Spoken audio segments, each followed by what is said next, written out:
Welcome back. So you have made it to day 3. I told you this was going to be quick and impactful. And if this is the first episode that you've landed on, before we even get too far, stop, go back, watch day 2 and 3, or I'm sorry, day 2 and the first day, which should be somewhere around this page that you're watching this on. But again, these 3 days are built upon each other. So it's going to be important that you understand the first 2 P's before you get to today's episode. And again, this whole entire series will take you less than an hour to watch. So this is short, straight to the point. It's not a bunch of fluff.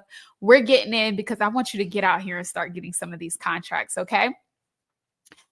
So, welcome. Today, we're going to be talking about the third P in the strategy to get corporate contracts in 2025, and that is packaging. So, packaging is obviously very important for many different reasons, right? It's how you take what you have today and turn it into something that is lucrative and something that corporations are actively looking for and buying. And so, in the previous installments of this series, I told you that I'm often in rooms with corporate decision makers, right? I'm neck to neck, shoulder to shoulder in there representing my organization, but also representing clients because I want to be able to bring these decision makers in to meet with my clients and be like, hey, let's go ahead and start some opportunities right now. And so in these conversations, a lot of things that I'm hearing are, of course, companies are looking for ways to be more agile. And if you haven't heard of that word, it basically means how can they respond quicker to market conditions, right? So companies are always looking for the best ways to keep their processes clean, and keep them cost effective. And now you may be thinking, well, I'm not in manufacturing, I'm not even in tech or anything like that. So how can I contribute to this agility that companies are looking to establish? And here's the number one thing, and I'll speak to this because most folks in my audience are in this particular space where you do some type of coaching, consulting, strategy, and planning work. Basically, your work is for the human resources department of these companies, right? When you do work in that nature, you want to understand that people run the technology, people run the machinery or the manufacturing line or the supply chain or whatever the case may be. And so the more you can help them be effective in their day-to-day work, they can show up and perform better, reduce accidents if things like that are happening, like in manufacturing, for example, or just have a clearer mindset so that they can be focused on the work that they're supposed to be doing and get the job done properly. So again, thinking outside of the box and not just, okay, well, I don't contribute to the bottom line directly, but there is an indirect line that you can start to pull into. So I was at BMW's headquarters. I was invited to this amazing event that was super exciting, an exclusive event. And we were able to meet some procurement officers from BMW down in South Carolina. And I was listening to the presentation there, and the keynote speaker was saying, I had a chance to meet with some of the procurement officers, and they were telling me these were some of the key areas that they are focusing on and what they're buying. And so the agility thing was one. Another one was companies are trying to figure out how they can better use AI. And here's the thing, guys, with whatever companies are prioritizing, you don't just have to think, well, let me figure out how I can teach AI, or I don't teach AI. I don't have nothing to do with AI. So that's just not for me. I want you to stop and think with their priorities. There are so many different arms that could impact all of those things. And you are just one arm, right? So no, you don't have to be the AI guru. So if you heard me say that and you're like, oh, well, I'm not AI, so I'm out. Don't drop off yet, because see, that's the thinking that you want to shift so that you can be agile yourself as a company and be able to address the market needs of corporations, not trying to do anything outside of your scope or try to do anything that you're not truly good at, but instead looking at how what you are good at contributes to the focus that this company has. And so when it comes to AI, again, thinking back to the HR example, there are people who operate the technology for AI to be able to work. We all understand even as small business owners, if we're using AI inside of our business, we can't just plug and play everything that AI gives us. Oftentimes, when I'm using it to write SOPs for my team, or I'm looking to just get me start, how I use AI is to help me get started with what I'm trying to say. So sometimes I might talk to it and I'll be like, can you organize this into a sales page or whatever the case may be? And then I have something that's like 80% done. Then I can go in and give my tweaks to it to make it exactly what I want it to be, right? Same thing happens with companies. They can't just wake up, get a new AI system, and just think that it's going to output everything they need for their operations. People have to be there to course correct. As I said, I'm there to like feed it different things that I'm looking at from my lens, from my common sense, which a computer does not have that. But in order for me to even be in that space, if I was someone who was within a company, to be able to operate those things, I have to love what I'm doing, right? I have to be able to show up to work, not stressed and burnt out and just trying to figure out how to get to the end of the day. If an innovative solution needs to happen for a company to make another $1 billion this year, and I'm responsible for that, my brain has to be sharp. I like to think of myself, my clients, and even those that I serve inside of corporations like athletes. And the crazy thing about this is I'm not an athlete. I tried it. And I'm out myself. I've been, joked about my non-athletic ability. I've tried track, I've tried volleyball, I've tried cheerleading. None of it worked for me. I gave it my all, and like I said, I've embarrassed myself trying my best to be good at these things. It just never worked out for me.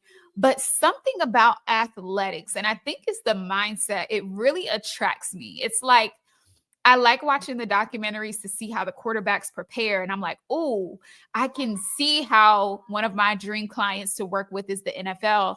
And when I get there and I'm working with them, I'm really going to play on what they do physically, but how they can use the same strategies mentally in order to get them to perform the way that they need to do on the field. So the reason I tell that story is because that is the same way that I think about the work that we do and how we impact these organizations.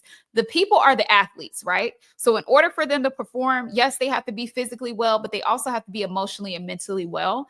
And of course, there's therapy and all of those things to address things that have happened in the past. But then people like strategists or coaches or trainers or, people who, again, work directly with those employees, they're helping create a plan of how they can go forward. They're helping them figure out, how do you balance the stress of a highly demanding career and still make time to be innovative, to come up with new solutions, to be able to address problems quickly, to be able to have strong communication with those who you lead, right? Because any misstep in those things can create a decrease in productivity. And there's an effect of one person doing that. But imagine all the leaders within the company, all experiencing the same pressures and all experiencing a lack of knowledge on how to balance all these things and be good at what they need to do. What would that be like? This is why that mindset is so important to me. And the work that I do is so important to me because I've been in that stage. I've told you guys my story before. I came from a highly stressful career as an account executive for a Fortune 500 company with a quota of a minimum of $1 million to be created in 90 days for 4 years. I traveled to meet customers twice a month, on airplanes, in cars. I wasn't on a train, but airplanes, cars, hotels, away from my husband at the time. And those things affected me, right? Yes, I was able to perform, but I knew that at some point this wasn't going to work out for me for the long haul, especially when I found out I was having my son. And that's when my whole transition began for me. But imagine if I had some of the things that I was sharing with you today and had an understanding of how to truly have, I know we call it work-life balance, but it's deeper than work-life balance. It's understanding how to manage yourself, right? How to be the leader of yourself and not just leading yourself through a task list or how many things you can accomplish, but even just leading yourself with understanding, how do you play these different roles and hats in your life and do them well without losing your mind. That's basically what it comes down to, right?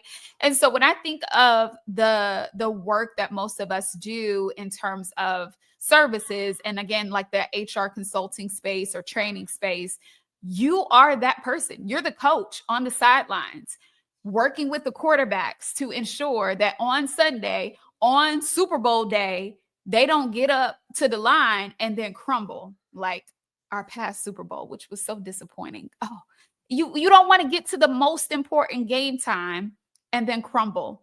And inside of a corporation, this means millions and maybe even billions of dollars lost because the people aren't prepared to do the things that need to be done in order to move the company forward. Now, people aren't robots, so you can't just continue to put more and more on them, right? And expect them to produce, but you have to give them the processes, the tools, the strategies. And companies are not fully equipped to be able to do that. So that's why we need people like us in various industries. Now, I know there may be some of you that do like marketing consulting, or maybe you do provide some particular services or products to corporations. And so that example may not be exactly where you are, but pull away from the thought process is basically what I want you to do there. Think about how whatever it is that you offer aligns with that similar structure. How are you helping the quarterbacks, right? So even if you are a marketing person, for example, your quarterbacks are going to be those marketing leaders. They need to get their products out to the mass, to the consumers, or to the corporations, or whoever their audience is, and they need to do it in an innovative way.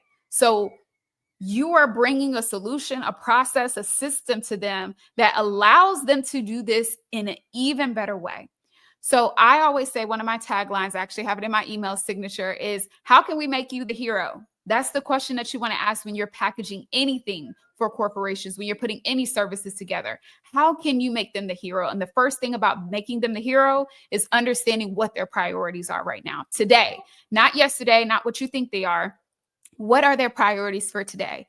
Agility, like I said, is important. AI and technology is important. Saving costs is important. And that can look so many different ways. So what I tell people is it's less about what you put into your services. Like, they don't need to know the how-tos. Like, I have people who do things like human design, or, very abstract ways of getting the best out of people and helping them leverage their strengths. And I tell them, okay, look, we don't need to get all into the systems of how you're going to do it. We just need to let them know that this process is proven to help people go from A to Z, right? A to M, whatever the case may be. It's helping them to get there. And this helps you save more money or make more money. That's all we need to say. When we get there, we're going to give our magic. We're going to do all of that. And we're going to make sure that everyone has a good time and they're transformed. But to catch their eye, you have to speak towards the key priorities that they have right now. So as we wrap this up, I'm going to give you a resource, a way that you can start to do this. So if you don't already have a list of companies that you're working with, I don't know where you are, but this is one of the things that we do when we work with people, is help them get a list of their dream companies that they want to work with. But inside of that list, you will want to take some time or assign this to your team. So I know y'all's team members going to be mad at me, because y'all gonna get off these podcast episodes and send them these messages for them to start doing things. And they're gonna be like, who is this Kirsten girl? And oh, what is she doing? Because I'm revolutionizing your business today. I'm creating divisions inside of your company. So tell your teammates that you just started listening to a podcast, or you just started listening to this series, and you getting pumped up. So anyway, what I want you to do, your top company that you want to work with, I want you to go and find their annual report, or go to their website and look at what their key focus areas are right now. So they should have 1 to 3 focus areas and goals that they have. And especially in their annual report, it'll be very detailed. And then I want you to just think about, or brainstorm with your team, how does what you do contribute to that, right? And be willing to think outside of the box. It does not have to be like for like. If they say AI, it doesn't mean you got to go start figuring out how to do AI. What is your contribution to AI? What is your contribution to cost savings? And let's double down on that. All right. So that's the wrap on the 3P series. I hope you enjoyed this. This has been amazing, amazing, amazing.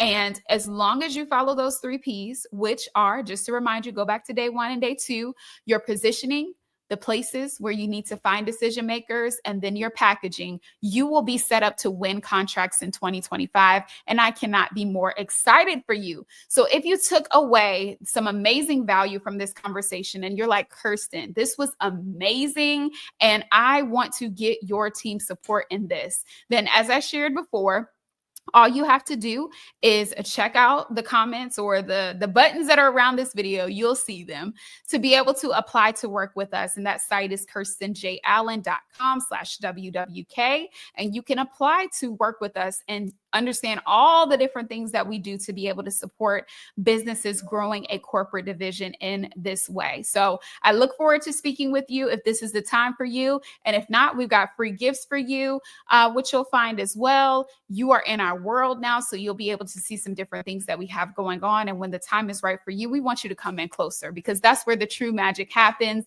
and the true implementation happens. Until next time, until the next series or the next event, I will see you all soon, and let's go and get this money. Talk to you later.